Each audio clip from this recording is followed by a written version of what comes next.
Number 75 says, at least 2/3 of the 40 members of a committee must vote in favor of a resolution for it to pass. What is the greatest number of members who could vote against the resolution and still have it pass? Okay, so 2/3, actually 75, 2/3 of 40 members must vote in favor for it to pass. So how many people can vote against the resolution and still have it pass? What's the maximum number of people who can vote against it and still have it pass? Well, if 2/3 have to vote for it to pass, then 1/3 of people can vote on it and still have it pass. Let's see. 1/3. Well, let's just set a ratio. 1/3 equals 40x. Cross multiply. 40 equals 3x, and then divide. 3, 10, 1, 3, 9, 1, 13 point something, something, something. But of course, you know, you can't have half a person or a percentage of a person. Doesn't really work that way. So 13 is going to be our answer. 75, 13, that's answer choice E. Number 76. In the Johnsons' monthly budget, the dollar amounts allocated to household expenses, food, and miscellaneous items are in the ratio of 5, 2, and 1. So household, food, and miscellaneous are 5, 2, and 1, respectively. If the total amount allocated to these three categories is $1,800, what is the amount allocated to foods? We're looking for that. We know that what the ratio of H to F to M is, so we can actually use what's called a multiplier. So we'll introduce a new variable called X, and put that here and use it as a multiplier. So here's how it works. So 5x plus 2x plus 1x equals 1,800. The reason why we know this is because we know the ratios of these items to each other. So however many items there are of each of these, you know that the ratios stay the same. So the x works as a multiplier so that we can discover what that mysterious amount is. So let's add this together. 5 plus 2 plus 1, that is going to get you 8x equals 1,800. And then you just solve for x. Let's see, 8 goes into 18, 2 gets you 20, 4, 5. Okay, so x equals 225. Remember, we're looking for f, right? So what we're looking for is what's 2x. 2x equals 2 times this. That's going to get us 450, or at least 2x equals 225, so x equals 450. And is 450 one of the answer choices? 76. 450 is. 450 is answer choice D.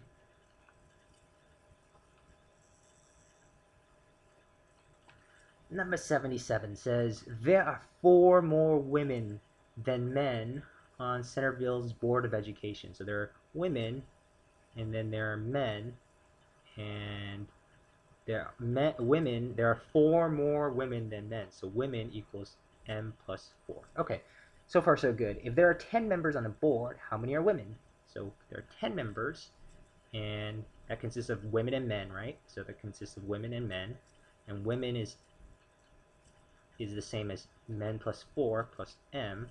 So that's the women right there. So that's the same as saying 2m plus 4. Subtract 4 from both sides. 6 equals 2m. M equals 3. If you were to pick the answer now, you'd get it wrong, because we're not looking for men, we're looking for women. Women is men plus 4. So women equals 3 plus 4. That equals 7. D. They have answer choice A as a trap, so that if you just kind of lost your way as you were doing this problem and forgot that you were actually looking for women rather than men, you would pick the wrong answer. Tricky, tricky. That's the GMAT for you.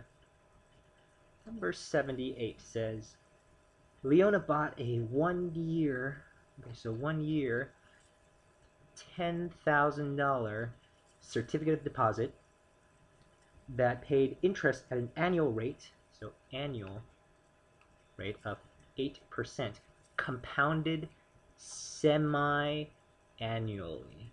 That means for the year it was 8%, but they would kind of like, halfway through the year they calculate what the amount is and then take another, well, if, for example, if the year is broken into two parts and you had 4% and another 4% for the second half of the year, that adds up to 8%, right? That means for the first half of the year, there was a 4% interest. Then they figured out what that amount was. Then they took another 4% of that for the second half of the year. Anyway, I'm not going to get into too many specifics. Basically, the question is saying what was the total amount of interest paid on this certificate of maturity for that year. Well, we need to divide, cut this into two halves and do 4% for the first half and 4% for the second half. All right, so we know 4% of, well, you know what? I'm going to make a graph. So, original, and then half A, half B. It's the first and second half of the year. Okay, we know the original was $10,000, right? All right, if they earned 4% interest, 4% of $10,000 is going to be what? It's going to be $400. So halfway through the year, when they compounded this amount, the amount of money, or the amount that the COD or CD was worth for Leona, became 10400. Now, when the second half began, they then took another 4% of this amount for the second half of the year. So that's going to be a little bit harder to figure out. So let's set up a ratio.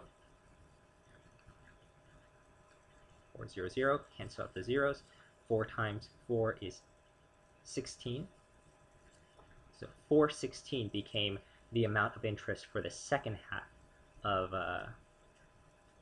the year. So we add that to that amount. And basically by the end of the year, the amount was worth 10,816. Now here's the thing. The question actually says, what is the total amount of interest paid? Not what is the total amount of the certificate. So what we're going to do is we're going to take the amount of the certificate and subtract it from the original to find the amount of interest that was earned. And that's going to be 816. That is answer choice C. Number 79, 0.0036, 2.8 over 0.04, 0.1, and 0.003. Another problem with lots of numbers and a lot of solving to do. Okay, let's see if we can simplify this a little bit.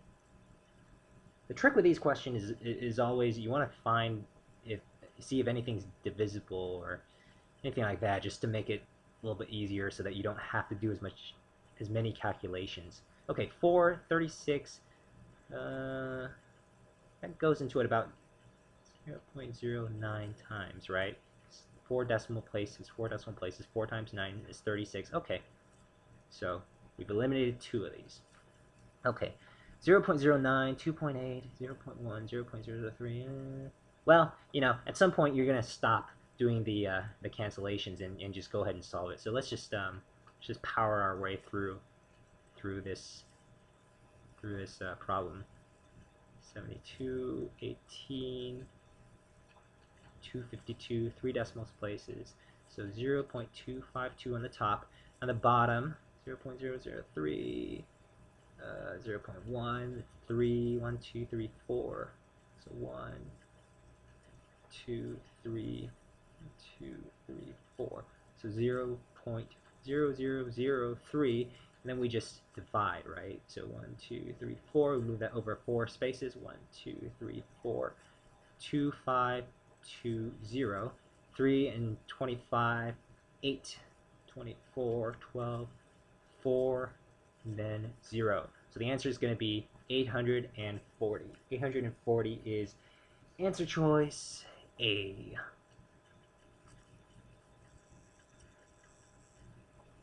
Number 80.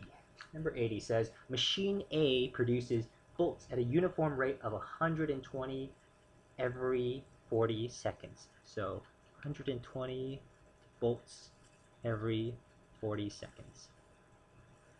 That's A. Machine B produces bolts at, so 100 bolts per 20 seconds. The two machines work simultaneously. Okay, if they work together, so let's add the two rates together. How many seconds will it take for them to produce a total of 200 volts? Equals 200 volts over however many seconds. Okay, let's see. Well, you can do this the long way or the shortcut way. The long way is to just multiply this by 4 or 2, multiply this by 2, this becomes 200, add them together, and then cross multiply. If you want to save some time, what you can do is actually start canceling out. So 40 and 120, 120 divided by 40, it's actually going to be 3.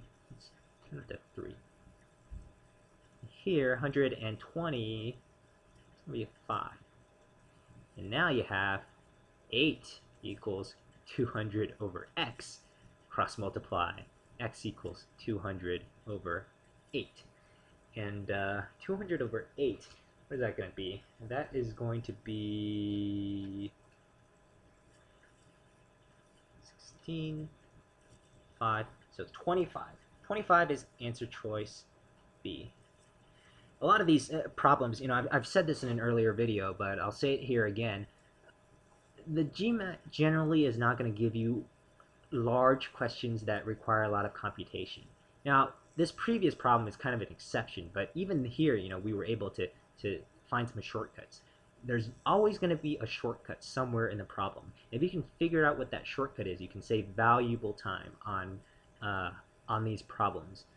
You can bank up a lot of time so that on the harder problems you have more time to actually figure out what it is that they're asking you. Okay, when we come back, we'll be tackling number 81, and join me in the next video.